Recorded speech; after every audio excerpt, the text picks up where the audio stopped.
A huge thank you to patron Stephanie P for suggesting today's video topic. If you want to suggest a topic for next Wednesday's Name Explain video, all you have to do is support Name Explain on Patreon for $1 a month. Find out more by visiting patreon.com/nameexplain, which will be linked down below. Anyway, one of the funnest areas of the English language have to be the many collective nouns we use for groups of animals. You know the kind I'm talking about. A parliament of owls, a shrewdness of apes, a coalition of cheetahs, all those kinds of terms people make silly listicles about on the internet. These terms are really funny, odd, and strange, and a lot of them make little to no sense, like what's so shrewd about multiple apes, or why exactly did owls and cheetahs get political terms applied to them. They can seem so left field at times that it almost seems like someone made them all up as a silly joke or something. Well, that's kind of exactly what happened. Yep, these collective animal nouns didn't naturally come into being one by one like many glossaries of terms in English. Many of these strange collective nouns for animals were introduced to the English language in one fell swoop, and the coiner of these terms was a woman in the 15th century named Juliana Berners. Yep, it was this lady in the Middle Ages who contrived many of the terms we still get a kick out of to this very day.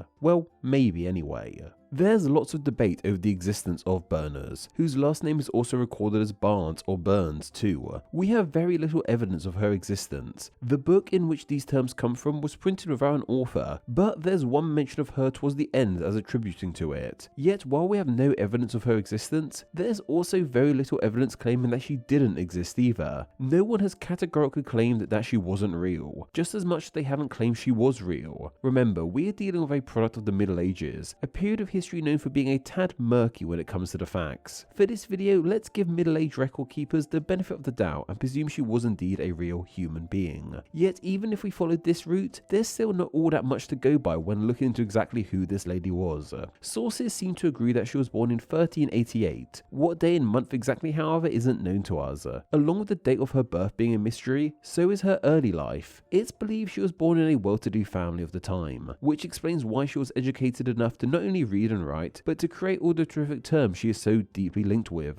Most historians either pin her down to being the wife of Sir James Berners, a knight of Richard II, or the daughter to the lord of the manor of one Julian Barnes. I'm not entirely sure who this guy is. When I googled his name, the author Julian Barnes just comes up instead. Whatever the case, she seemingly wasn't all that interested in maintaining this life of nobility, as she eventually joined the monastery of Sopwell Nunnery near St Albans in Hertfordshire, here in England, becoming a nun and eventually working her way up to being a prioress. Yet she clearly maintained a lot of her previous experience of being a more well-to-do woman of the Middle Ages, as many of her key interests involved hunting, fishing, and writing, and it was these topics of interest that led her to what she is most known for: the writing of the Book of St. Albans, first printed in 1486. Despite the ambiguous name, it was a guide to all those aforementioned things, discussing leisurely pursuit aimed at gentlemen of the time. It went into a great deal about hunting, hawking, and a later edition even included a great deal of information about fly fishing. In fact, the fly fishing edition is seen as one of the oldest sources of information on the sport, and in some circles she is seen as the mother of fly fishing. The information she wrote on the subject matter heavily inspired the later book, Isaac Walton's The Complete Angler. She is seen as a pretty big deal in the world of fly fishing, so if you're into that sport, you have her to thank for a lot of it. The book also goes into a lot of detail about coats of arms too, their history and what they mean.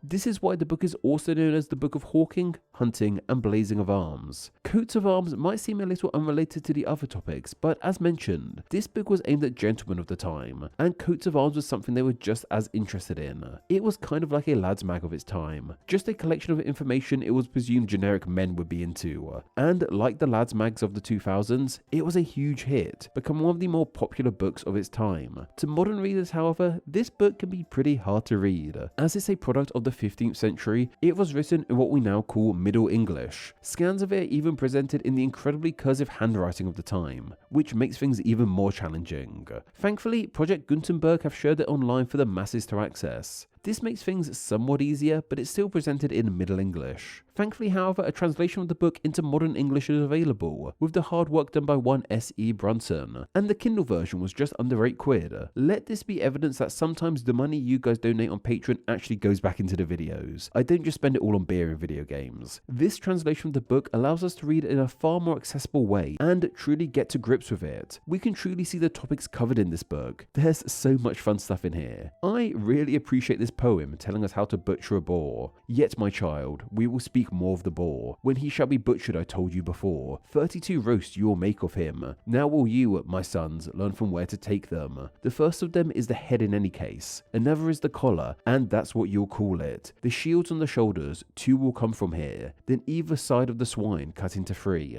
The legs and the hams, cut them into 2. And he has 2 fillets, don't forget those. Then take his legs and his feet and show your wisdom. For they of his roasts could be counted for 8. Partition the shine in 4 pieces and no more. Now take your roasts, 30 and 2, and store all the grease when it is taken away. In the bladder of the boar, my child, I pray, for it is medicine for many kinds of pain.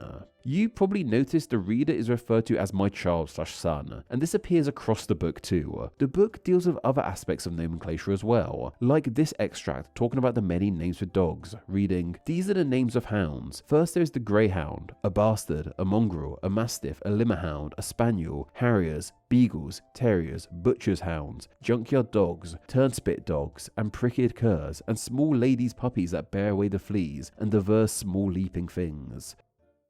And the book goes into more niche things too, like the bell your hawk should wear. Here she wrote, "The bells that your hawk shall wear should not be too heavy for her to wear, or overpower her. Also make sure that all the bells are of the same weight. Make sure too that they should be pleasant and don't give off the same tone, but rather one is a semitone beneath the other. Make sure too that the bells are whole and unbroken, especially in the sounding place, for if they are broken, they will sound very dull. For sparrowhawks, there are a number of choices available and all at a low cost. But for goshawks, sometimes bells made in Milan are called the best, and they sound very good because they are sounded with silver and sold thereafter. But there are now Dutch bells from a town called Dordrecht, and they are very good because they are well shaped, well sounded, and sonorous in their ringing and in volume and last for a long time.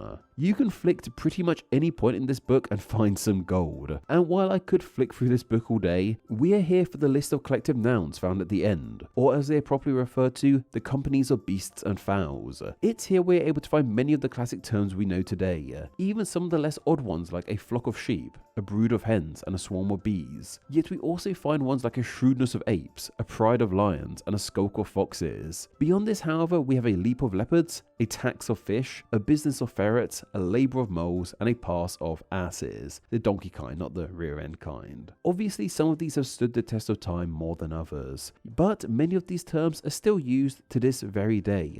Yet this list doesn't contain just animals, as Berners even created collective nouns for other things too, especially collective nouns for people and certain professions. Take a rage of maidens, a poverty of pipers, a fighting of beggars, a draught of bottlers, a laughter of hostel owners, a rascal of boys, a disbelief of painters, and even a dishonour of Scots. Yeah, by this point, relations between the English and Scots weren't that great. These range from clever wordplay to the outright weird. And trust me, there are many more out there. Go read this book if you can. Yet, something many people wonder is why exactly did she go to such great lengths to create such fun, collective nouns for all these things? And like everything else relating to this woman, we have no idea. She seemed like quite the creative person, with many interesting outlets. She may have created all these terms simply for fun and as a creative outlet. What you can see from this, however, is that most of these odd collective nouns really came into being from one source, and possibly from the mind of one woman. And this is what I find most incredible about these.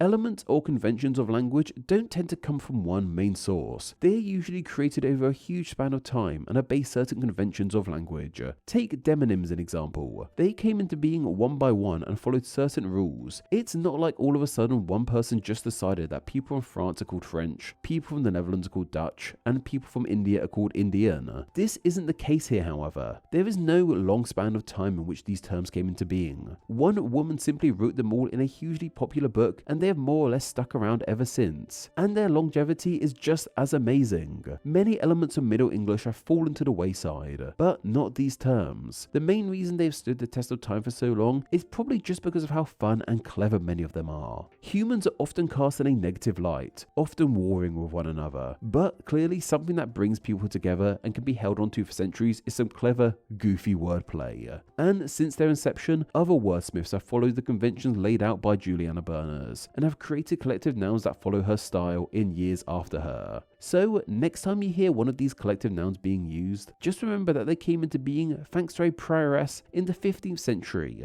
who was probably just having a bit of fun.